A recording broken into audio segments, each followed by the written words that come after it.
Yun guys, ito tayo. Ang daming mga bibi dito. So that wildlife in K Heaven Marshes. So ito mga yung mga wildlife, ito mga isda nila dito. 3 piraso lang yata. Ito pang 4. Bisugo. Okay. And yun guys. So maraming tao ngayon kahit na medyo malamig yung panahon. Ito may mga bibi dito na naglalakad. So hindi ko alam kung makakapagpalipad tayo ng train. So huwag sana manghabol to mga bibi na to. Okay.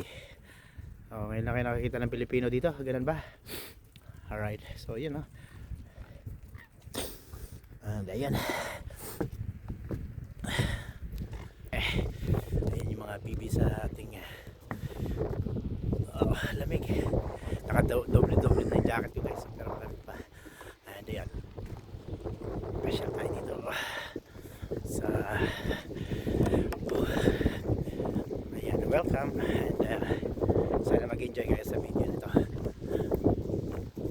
Ayan tayo dito guys. Tingnan natin kung anong makakapit tayo sa doon.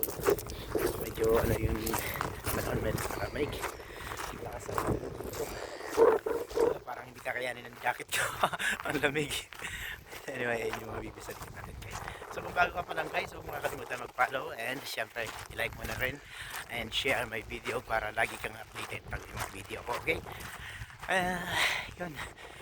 Tingnan natin guys, pasyal ko kayo and hanggang Tuesday lang naman kami dito. So today is Sunday afternoon, alas 2 yata ng hapon.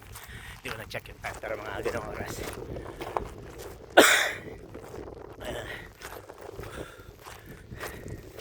Ayan, ayun ayun yung ay malabo siya dito, no? Hindi niya masyado makita.